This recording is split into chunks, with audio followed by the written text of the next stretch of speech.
¿Y cómo empezamos? Por supuesto, vamos a arrancar con ella, quien nos va a contar muchísimas cosas y es un lujo tenerla en esta noche. Es profesora universitaria de grado y posgrado, bióloga egresada de la UBA, especializada en ecología y posgrado internacional en evaluación de impactos ambientales. Hoy conversa con nosotros la señora Irene Weiss, quien está conectada en este momento. Muy buenas noches, te saluda Karin Soler. Bienvenida a nuestro primer programa contigo. Hola Karin, un placer, muchas gracias por la invitación. Felicitaciones por el Día del Periodista. Gracias. A vos y a toda tu gente, la producción, a todos. La verdad que el Día del Periodista sí es un festejo, pero el Día del Ambiente es una conmemoración, porque no tenemos nada que festejar. La verdad que cada vez estamos peor. Esa es la realidad. Así es, la verdad que es muy, muy bueno tenerte en nuestro programa y por supuesto festejando el Día del Periodista, pero más allá del tema que es tan importante para los que lo somos y de tanta lucha que a veces tenemos que hacer para que seamos reconocidos y de buena manera, justamente lo que es Reencuentro Ambiental es encontrarnos con personas como vos que tengan mucho para aportar. Sabemos que tenés un carrerón y una experiencia increíble. Y como para empezar, para aquellos que no te conocemos, queríamos saber cómo fueron tus comienzos dentro de lo que es la educación ambiental. Bueno, mira, en realidad yo siempre quise ser ecóloga, siempre abracé la ecología desde muy jovencita. Yo tengo 65 años y ya de adolescente en el colegio secundario ya leía, me iba a las bibliotecas para leer a Haeckel, a Ernst Haeckel, que fue el creador del término ecología, que viene del griego oikos, que quiere decir casa o ambiente en sentido amplio, logos, que es el estudio de, ¿no? Entonces, te diría que hace 50 años prácticamente, que coincide, mirá vos que lo que son las casualidades de la vida, o causalidades, coincide con ese primer día del ambiente. A mí no me gusta decir medio ambiente porque surgió de un error, ahora te voy a contar si querés cómo es el tema, pero está mal dicho medio ambiente, a pesar de que la Real Academia Española, por un uso frecuente lo aceptó, pero no deja de ser, de haberse originado de un error. En el año 72, justamente como decía la grabación que vos pasaste hace un ratito, comenzó el 5 de junio la primera cumbre mundial ambiental, que no fueron muchos líderes de una gran cantidad de países, o sea, recién estaba todo comenzando. Esto fue en Estocolmo, Suecia, el 5 de junio del 72, justamente hace 50 años. A partir de ahí, bueno, con el tiempo se fue creando conciencia. En el año, 10 años después, digamos, en el 82 hubo otra conmemoración, pero tampoco se le dio mucha difusión, y la que sí tuvo un auge importante, que salió en todos los medios, y a partir de ahí el tema ambiental explotó como hongos después de la lluvia, fue la cumbre de Río de Janeiro en el 92, la famosa cumbre de Río, la conferencia mundial que se hizo en Brasil. Y en ese momento, bueno, además de las presencias oficiales, hubo una cumbre paralela de organizaciones no gubernamentales a la cual yo pude ir. En el 72 obviamente no fui, tenía 15 años, era muy chica, pero sí supe de esa cumbre por profesores que tuve en la facultad que ya fallecieron, pero que, digamos, cuando nos daban las clases nos contaban anécdotas y distintas características que tuvo esa cumbre, a partir de lo cual me enteré de este error que te comentaba. Después en el 2002 estuvo la cumbre de Johannesburgo, en 1988 se crea te estoy haciendo un paneo rápido, ¿no? Se crea el Panel Intergubernamental de Cambio Climático, que es el que hace, digamos, el análisis de todos los papers, de los trabajos científicos, y que publica cómo estamos en materia de crisis climática, cada vez peor. Y en el 2015 se firma el Acuerdo de París. Yo, la verdad que a mí me fue llevando mi vocación a dedicarme a la educación ambiental. Yo me dediqué a la investigación muchos añla hasta que Cavallo mandó a lavar los platos a los científicos. Entonces ahí me dediqué a mis hijos y mantuve una cátedra de dedicación simple, que en la época de becaria y después de investigadora del CONICET era lo único que te permite el CONICET, porque es con dedicación exclusiva. Y me iba una sola vez por semana a la facultad y el resto del tiempo me dediqué a mis hijos cuando eran chiquitos. Después,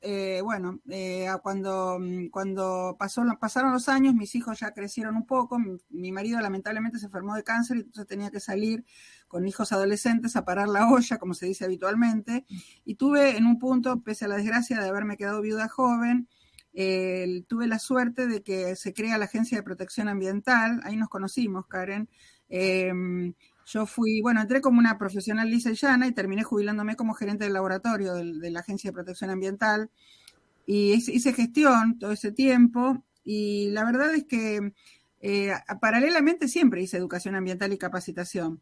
Vos fíjate que en la pandemia, justamente cuando la mayor parte de las personas se quedaron sin trabajo, yo tuve más trabajo que nunca porque, por un lado, hice muchos webinarios voluntarios, surgieron estas plataformas de transmisión online y por Jitsi, por Zoom, por Meet, por Blackboard Collaborate, por la plataforma, por Webex, qué sé yo, me invitaban de todas las universidades de América Latina, yo ya era bastante conocida y como yo estaba en casa encerrada, no me costaba nada, a mí me gusta mucho esto, entonces todo eso lo pueden buscar scrolleando mi canal de YouTube, están todos los videos guardados ahí.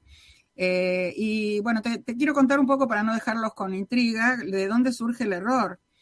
Una profesora mía, que se llama María Buchinger, ya fallecida, estuvo en la cumbre esta de Estocolmo y me contó que el error fue que las secretarias en Estocolmo, por empezar no había computadoras como hay ahora en las organizaciones de los congresos, ni tampoco había, no había, o sea, todo el mundo se manejaba por máquina de escribir y no había fotocopiadora. Entonces, ¿qué hacían las secretarias? Las secretarias solamente eran bilingües, sueco-inglés, eran los únicos dos idiomas que sabían. Entonces había caído una cantidad de gente de España, del diario El País de Madrid y de otros diarios de América Latina, hubo muy poca gente, digamos, hubo representación de algunos países que hace tiempo que se procuran, digamos, tener un ambiente mejor, como Costa Rica y Brasil, pero no hubo del resto de los países de América Latina como después empezaron a ir a las cumbres. Entonces, sí había mucha gente como era dentro del mismo de Europa, viajó gente de España, de Barcelona, de Madrid, de las ciudades más importantes. Y tenían que satisfacer las necesidades de que los periodistas pedían un glosario. Entonces las secretarias agarraron un diccionario, porque no había web, no había internet, por lo menos no era masivo, un diccionario inglés-español y tradujeron environment, que es, si buscan cualquier diccionario, dice medio, ambiente. Y me decía la profesora esta que no se sabe si se comieron la coma porque se lo olvidaron o en las sucesivas copias con carbónico de la máquina de escribir para después entregarle una copia a cada uno, la coma no salió reproducida. Entonces, los medios españoles empezaron a hablar de medio ambiente y usaron el adjetivo medioambiental. De hecho, en España se sigue usando hasta el día de hoy mucho medioambiental, esto es medioambiental, lo otro es medioambiental.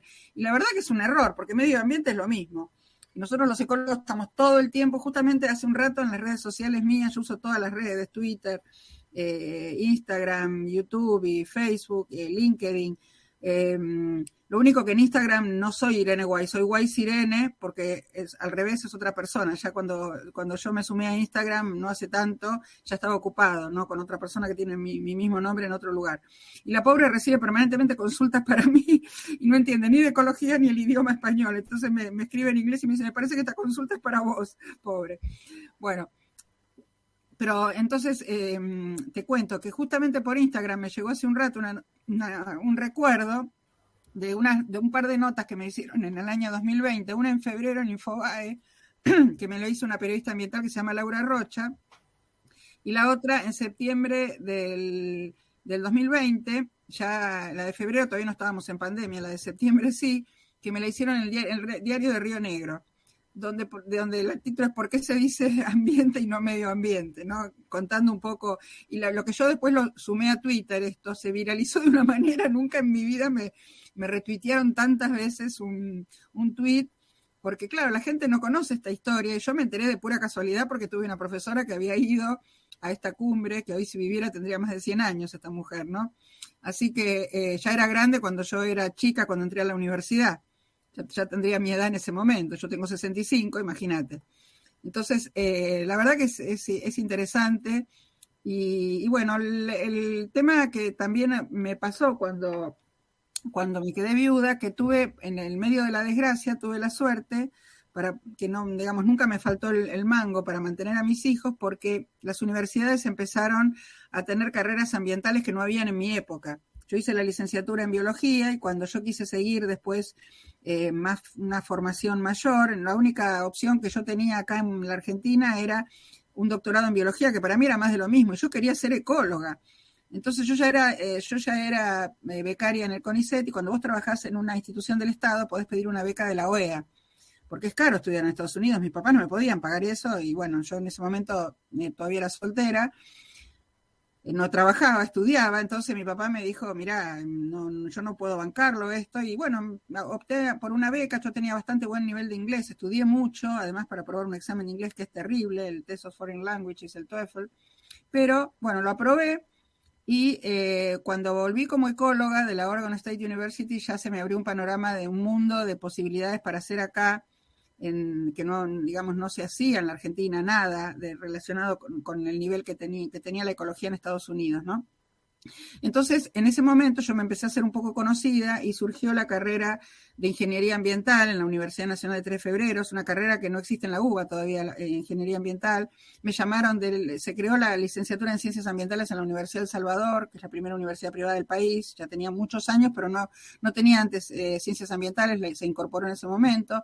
Después empezaron todas las carreras de posgrado, de todas las facultades, empezaron a incorporar maestrías ambientales, la facultad de Derecho, económicas, en economía ecológica. O sea, uno no se imagina que esas carreras tradicionales, entre comillas, iban a tener temas ambientales, pero son tan transversales que yo hoy, por ejemplo, doy posgrado en 5 facultades diferentes, en distinta época del año, obviamente, porque si no, no me alcanzarían los días de la semana. Pero además de posgrado son bimestres. Así que bueno, un poco esa es la historia. Me encanta porque más allá de toda tu profesionalidad, tu experiencia, estás haciendo historia, estás contándonos cosas que son increíbles porque no lo teníamos pensado nunca, porque era medio ambiente. Dentro de tu carrera, de tus formaciones educativas, ¿de qué se trata? Explícanos un poquito lo de alfabetización ambiental que vos estás brindando en las universidades. En realidad es lo mismo que cuando uno aprende a leer y escribir. La gente que no sabe de temas ambientales tiene que aprender de cero, y eso es alfabetizar. Vos en las escuelas o en los colegios, en la universidad, es la formación, digamos, vos tenés una educación formal. Cuando vos no tenés una educación formal, tiene que ser informal a través de otras maneras. Por ejemplo, hay gente que ya fue a la escuela, ya fue a la universidad, pero no tuvo todo esto en la escuela, ¿no? En el colegio. Entonces, yo siempre digo que la gente de mi generación y la generación de mis padres son 2 generaciones de transición, la gente grande. O sea, si vos agarrás los sub 40, los sub 45, todos tuvieron en la escuela todos los temas ambientales, o sea, ya están alfabetizados ambientalmente. O sea, que el día que lleguen a ser funcionarios o empresarios o se dediquen a lo que se dediquen en un oficio, o mismo estén en su casa, en fin, lo que sea, ya van a tener una conciencia distinta de la que tuvimos las personas de mi generación. Bueno, en mi caso yo estudié esta carrera, pero la gente que estudió otra carrera de mi edad no tiene esa formación. Entonces hay que llegar a esa gente alfabetizándola, y hay cosas que nos ayudan. La Argentina en ese sentido está muy adelantada, mira, en estos aspectos, porque casualmente en pandemia surgieron 2 leyes muy importantes. Una es la Ley de Educación Ambiental Integral, que tuve el orgullo de pertenecer, digamos, al grupo de gente que participó de la confección del texto de la ley. Y después la Ley Yolanda. O sea, la educación ambiental integral involucra todo lo que es educación transdisciplinaria de todos los ejes transversales, digamos, que une la educación ambiental, educación para la salud, educación para los derechos humanos, educación para la paz, educación para los servicios públicos, un montón de cosas que, digamos, transversalmente se van uniendo como si fuera una trama. Y además tenés la transjurisdicción, porque vos estás, por ejemplo, en la ciudad de Buenos Aires y sabés que cruzando una avenida o cruzando un arroyo, porque el riachuelo no deja de ser un arroyo, estás en otra jurisdicción. Entonces vos tenés que trabajar, por ejemplo, en el área metropolitana de manera transjurisdiccional. Y además transgeneracionalmente, porque tenés en este momento 4 generaciones, ¿no? La de mis nietos, la de mis hijos, la mía y la de mis padres. O sea, la Ley de Educación Ambiental Integral involucra capacitación en los docentes de todos los niveles educativos, desde inicial, que es el jardín, hasta la universidad y el terciario, pasando por las escuelas, los colegios, en estos temas. Y la Ley Yolanda es una ley que, como todas las leyes nacionales, también tiene un número de ley, pero se llama así por Yolanda Ortiz, que fue la primera secretaria de Ambiente de la Nación en los 70, que vos imaginate que ella estaba en un gabinete, la secretaria en ese momento no se llamaba Ambiente, se llamaba la Secretaría de Desarrollo Humano, algo así, de Ambiente, no me acuerdo exactamente cómo era el título, pero era lo que es hoy el Ministerio de Ambiente y Desarrollo Sostenible. Lo que sí me acuerdo, porque yo la conocí a Yolanda cuando yo era más joven y ella murió de 90 y pico de años, o sea que inclusive la vi hace no tantos años que falleció. Ella era doctora en química, pero era muy autodidacta en temas ambientales. Entonces, ella trataba de capacitar a los otros funcionarios, los otros secretarios, los ministros, que eran todos hombres, porque vos imaginate en esa época los ministerios, la secretaría, creo que era la única mujer del gabinete, pero la escuchaban con un respeto, porque ella se capacitó sola en temas ambientales, fue muy autodidacta, porque ella se dio cuenta como química que inhalar, por ejemplo, hidrocarburos aromáticos polinucleados, solventes orgánicos, muchos de sus colegas se morían jóvenes de cáncer en los laboratorios o tenían chicos con malformaciones, y era debido a que no se tomaban los recaudos en los laboratorios que hay hoy, trabajando con estos productos cancerígenos, ¿no? O teratogénicos, que son los que inducen en malformaciones en los bebés. Entonces, la alfabetización ambiental consiste un poco en todo eso. Los funcionarios hoy, ella siempre decía, ya hace más de 50 años, cuando era funcionaria en los 70, o alrededor de 50 años, porque creo que empezó cuando en el último gobierno de Perón, ¿no? Que fue en el 73 cuando asumió Cámpora, si no me equivoco. Bueno, o sea que casi 50 años, el año que viene van a ser 50 años. Ella decía que tenía que ser educación para los funcionarios, educación ambiental para los funcionarios de los 3 niveles del Estado, de los 3 poderes del Estado, o sea, del Ejecutivo, el Legislativo y el Judicial, y además de los 3, de los niveles nacional, provincial y municipal. O sea que hoy en día esa ley lo que tiene previsto es que hoy cualquier funcionario que dice, ay, no sé, no supe, me equivoqué, no hice esto porque no sabía, no puede ser. O sea, señor, usted no sabe estos temas ambientales, váyase a capacitar o deje la función pública. Tal cual. ¿Entendés? O sea, por eso estamos en una transición tan importante, porque los decision makers, como dicen en inglés, los tomadores de decisiones, tienen que conocer los temas ambientales, no mirar a un costado o por ignorancia o por algún interés en particular, ¿no? Exacto. Irene, tal cual, te doy la derecha en ese sentido. Y dentro de la rama de la ecología, tu principal preocupación hoy, ¿cómo ves toda esta situación ambiental? ¿Cómo es que exponés vos como profesora a tus alumnos en esta cuestión?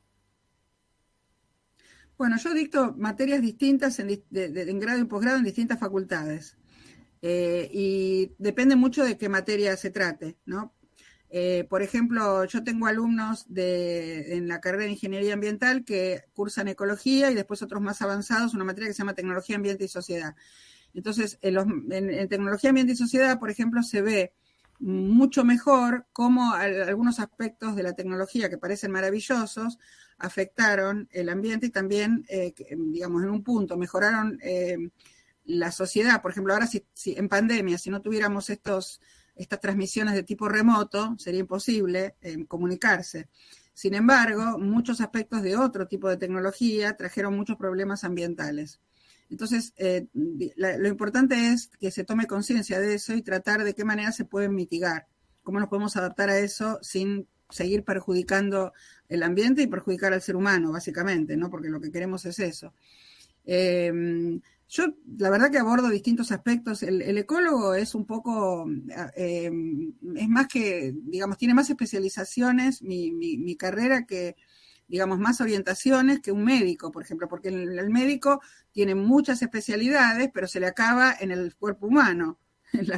O sea, puede ser el tipo que estudia de la punta del pelo hasta la punta del dedo gordo un clínico, y pues después de ahí tenés el endocrinólogo, qué sé yo, el cardiólogo, el reumatólogo, no sé, el flebólogo, pero llega un punto que podés tener 20, 30, 50 especialidades, pero llega un punto que se te agota en el cuerpo humano. Bueno, en ecología tenés 1000 veces más vericuetos, más puntas, más aristas, o sea, está el ecólogo que trabaja más en zonas rurales, que tienen 1000 problemas, el que trabaja en zonas urbanas, otros 1000 problemas, y cada uno se especializa en algo en particular. Entonces, es importante, por un lado, especializarse, pero también tener una visión del conjunto, ¿no? Porque como dice la clase número 1 de ecología, de la primera clase, la primera hora, uno tiene que tener en cuenta el principio de totalidad e interdependencia de la naturaleza. Todo está relacionado con todo, directa o indirectamente, ¿no? Cuando vos tocas una pieza, se destartala todo el dominó o el efecto mariposa, ¿no? Como se dice habitualmente. Sí, tal cual. ¿Cómo crees que está hoy el tema de la biodiversidad? Mira, estamos perdiendo biodiversidad, lamentablemente más rápido de lo que se puede llegar a conocer cuántas especies y cuáles son, sobre todo en zonas tropicales, en selvas. Muchas especies se pierden por la pérdida del hábitat. O sea, vos deforestás una selva y vos tenés una pérdida de especies que por ahí no llegaste a, como pasa en Amazonas, por ejemplo, o en la cuenca alta del río Paraná, del Paraná Superior en Brasil, que no llegaste a conocer. Sí. No estamos bien, la verdad que no estamos bien, pero mira, hoy a la mañana hubo una conferencia muy interesante a la que fui por Meet, también se transmitió por YouTube, pero éramos pocos los que fuimos invitados para estar con la conferenciante, que era la doctora Carolina Vera, que es una integrante importante del panel intergubernamental de cambio climático de la Argentina. Ella fue vicedecana de mi universidad, de la Facultad de Ciencias Exactas y Naturales de la Universidad de Buenos Aires, y además integra el IPCC, y bueno, fue el jefa de gabinete del doctor Salvareza cuando estuvo en el Ministerio de Ciencia y Tecnología, antes que Filmus, ¿no? En este gobierno. Y ella hoy contaba en la exposición que hizo sobre, o sea, ella trata de ver siempre el vaso medio lleno, uno lo puede ver medio vacío, o sea, la situación no es buena, no estamos bien, hay crisis climática, hay crisis ambiental. Pero si no se hubiera formado el Acuerdo de París estaríamos mucho peor. Sí. Aunque ese acuerdo entonces, está un poco en el aire. Un poco en el aire, diría. Sí, digamos, hay países que lo están cumpliendo. Lo que pasa es que nosotros como país en vías de desarrollo no tenemos las posibilidades que tienen países de la Unión Europea, pero también la responsabilidad es de ellos porque ellos destrozaron mucho de lo que hoy vemos.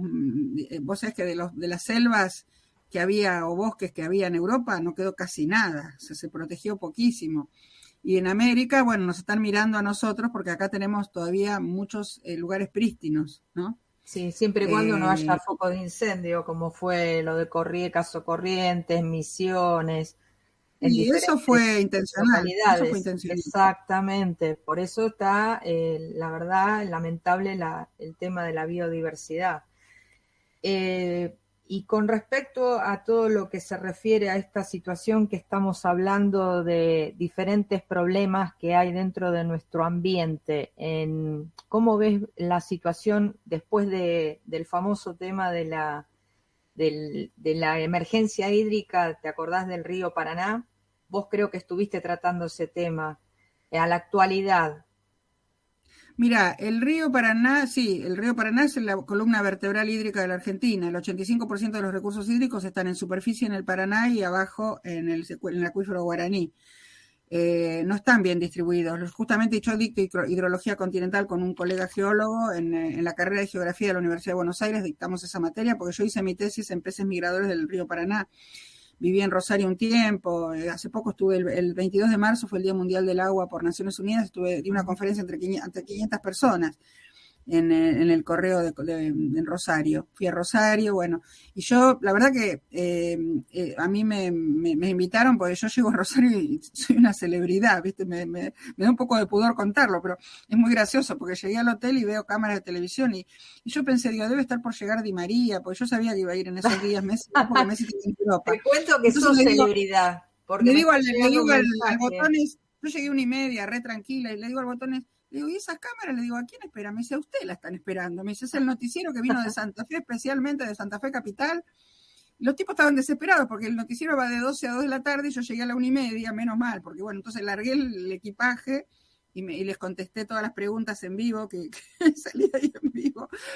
Pero bueno, no, el tema es que, chiste aparte, el tema es que en Rosario, justamente, ahí hubo un problema jurisdiccional terrible porque ellos en plena pandemia sufrieron la quema de los humedales de Entre Ríos para cultivar soja, para criar ganado, para hacer emprendimientos inmobiliarios, o sea, y lo peor es que, digamos, las quemas se hacen hace mucho tiempo, pero antes había poca población, la gente vivía ahí, estaba acotado, la gente, digamos, cuidaba que no se extendiera el fuego. Bueno, ahora la gente no vive ahí, prende fuego y se va. Entonces los vientos llevan después las cenizas y el humo a cualquier parte. Llegó a Rosario, que es otra jurisdicción porque pertenece a Santa Fe, los incendios fueron en Entre Ríos con los humedales secos, los peces no se pueden reproducir porque necesitan los humedales para los juveniles, para que se puedan alimentar. O sea, estos peces tienen una migración aguas arriba para reproducirse y después aguas abajo para alimentarse. Está todo muy equilibrado, los 6 meses de creciente y 6 meses de bajante, con que digamos, los peces se adaptaron a ese ciclo del río Paraná a lo largo de centenares de miles de millones de años.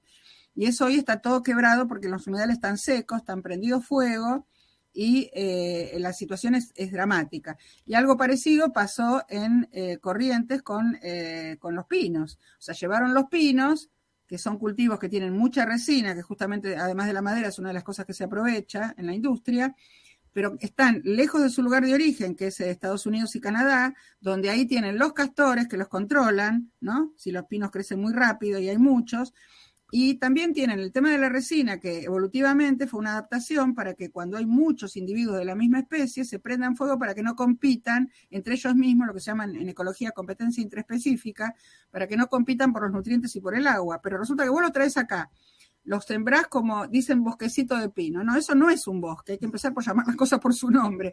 Un bosque tiene miles de especies y tiene muchos estratos. Eso es un monocultivo forestal, como un monocultivo de cualquier cosa herbácea, como puede ser la soja, el trigo, la cebada, el centeno, cualquier cosa, pero con troncos. Es un monocultivo forestal. Entonces, si vos lo dejás a la buena de Dios en un momento de sequía, y cerca tenés un incendio intencional para blanquear los campos, se te va de las manos y te destroza ese monocultivo forestal y se va reproduciendo exponencialmente porque esa resina es tremendamente inflamable, es como echarle nafta, ¿entendés? Entonces la situación no es dramática, la verdad que es dramática. El Ejecutivo Nacional, el presidente sacó un decreto de las 7 provincias en emergencia hídrica, que son justamente Formosa, Chaco, Santa Fe, Buenos Aires y las 3 de la Mesopotamia, ¿no? Misiones, Entre Ríos y Corrientes. Sí. Hablando de tu experiencia y todo lo que nos estás diciendo que te llevaron allá en Santa Fe, las cámaras de televisión y demás, te cuento que me llegó un mensaje que te mandan saludos desde Venezuela, la Fundación Ecológica Ecobrión, que dice que aprendieron muchísimo y que sos una persona increíble. Así que te mandan saludos porque justamente el martes próximo los vamos a tener a ellos también entrevistándolo. Así que mirá si sos famosa, Irene. Y no te puedo decir más que realidad, tenemos un lujazo. Cuando uno sigue su pasión, porque yo la verdad que nací para esto, yo no sé hacer otra cosa.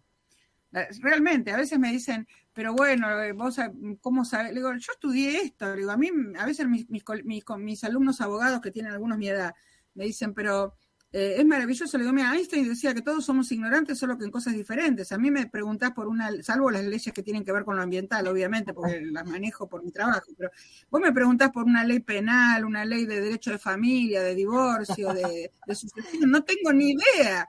Entonces, no. o de economía, no tengo ni idea, ¿viste? Salvo la que es economía lógica. Zapateros y zapatos. Exacto. O sea, yo seguí mi pasión y bueno, en las redes sociales lo voy, no soy ningún influencer, pero tengo muchos seguidores igual. La que manejo personalmente es Guay Sirene, que es el Instagram, y ahí me preguntan un montón de cosas por privado, y yo les contesto, o sea, con mucho gusto. La verdad que para mí es un placer porque es mi vida, digamos, que dediqué a esto. A propósito, Irene, contanos dónde te pueden ubicar. En el Instagram Guaysirene, W-A-I-S, con una sola S y con A, no con E ni con doble S, así como suena, W-A-I-S, Irene todo junto, no al revés porque es otra persona, sin punto, sin coma, sin guión intermedio, sin guión bajo, sin nada, Guaysirene, así como suena. Clarísimo quedó. ¿Qué opinión te merece con la problemática que hay con el calentamiento global y qué es lo que tenemos que cambiar ya? Bueno, hoy me preguntaban eso justo en otra entrevista. Mira, la verdad es que hay actitudes individuales, indudablemente, pero si no hay una política de Estado que regule y que determine qué cosas hacer y qué no hacer, por más que vos tengas políticas individuales, por ejemplo, vos fíjate que obviamente no nos podemos comparar con países de la Unión Europea, pero vos, por ejemplo, fíjate Francia. Francia es un país que para disminuir la huella de carbono, o sea, a vos vas acá al supermercado y te encontrás con una lata de un producto, por ejemplo, porque me pasó, de que lo extrajeron, no sé, de algún lugar de Brasil, lo mandaron a hacer todo el tratamiento a Europa, después lo envasaron en el sudeste asiático y después vino acá a venderse al supermercado. La huella de carbono de todo el recorrido de avión o de barco, como se haya transportado esa mercadería, es enorme.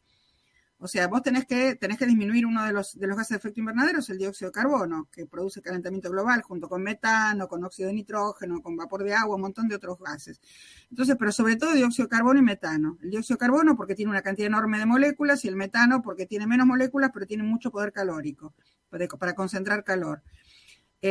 Antes, la gente comía en el lugar de origen, digo antes, con el hombre primitivo, comía solamente vaca, donde había vacas originariamente. Bueno, ahora hay vacas en todo el mundo y la vaca es un rumiante.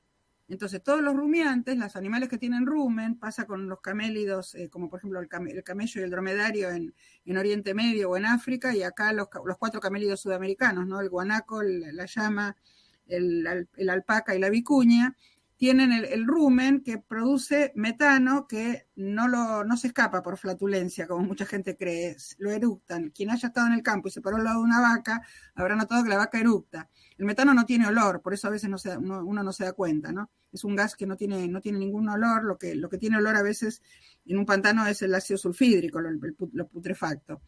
Entonces, por un lado eso, por otro lado también se genera mucho metano en los lugares donde se produce arroz. Desde la globalización, vos tenés que, ¿quién come mucho arroz?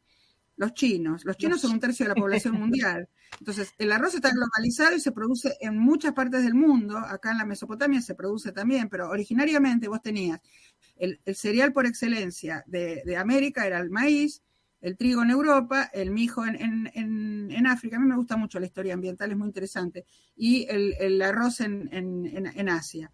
Pero hoy está todo globalizado, salvo el mijo, que la gente se lo da a los pajaritos o lo comen los veganos, lo demás, todos comemos todo.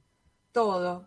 Irene, la verdad, te tengo que decir que hay muchísimo más por preguntarte, pero como... Pero déjame terminar de darte la idea, porque si no la gente no va a saber. Entonces, sí, los pantanos, donde se produce el arroz, producen metano, y el metano es un gas invernadero.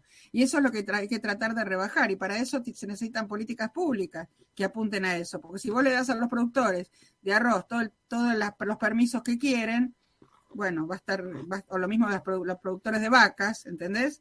Bueno, por eso quería terminar la idea. Yo sé que se te acaba el tiempo, pero tenemos es un tema muy vasto. Si me preguntas, yo te tengo que contestar.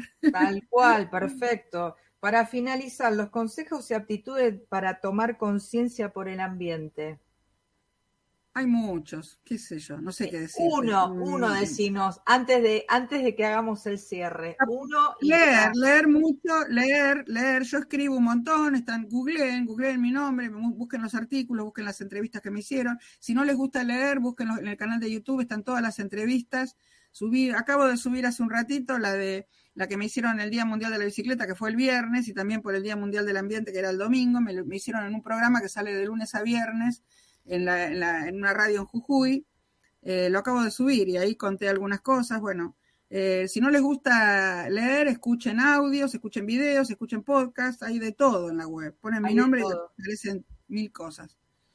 Te comprometemos para la próxima más experiencia ambiental y por supuesto un lujazo que nos vamos a volver a dar. Así que Irene, lamentablemente te tenemos que dejar, sabemos que tenés mucho más para brindarnos, pero esto fue un comienzo de una experiencia de una gran profesional como sos y estoy súper agradecida por tu tiempo porque estás trabajando a 1000 y en este momento de la noche ya tendríamos que estar de otra manera y sin embargo compartís con nosotros esta idea. Así que muchísimas gracias desde ya y te invitamos para próximamente cuando puedas acompañarnos. Un placer. Te mando un beso y después cuando tenga la grabación de esto lo voy a también compartir en el canal de YouTube. Vamos a compartir todo, Irene. Muchísimas gracias. Buenas noches. Descansá. Ahora desenchufate. No, me voy a quedar escuchando hasta el final del programa. Ahora ya le dije. Ya le dije a mis hijos que a las 10:15 no aparezcan, así me dejan tranquila. Buenísimo, Irene. Muchísimas gracias. Ahora me oculto y te escucho. Dale, será hasta la próxima. Te mando un beso y un abrazo de todo en lo que hacemos Reencuentro Ambiental. Gracias. Chau, chau. A vos. Hasta la próxima. Bueno, pasamos una gran charla con Irene Weiss, especialista en todo, una fenómena increíble que espero que lo hayan disfrutado como nosotros, porque es una persona que sabe muchísimo y como bien dice, hay que leer y hay que informarse, sobre todo en el Día del Periodista, que lo estamos disfrutando y festejando con nuestra profesión.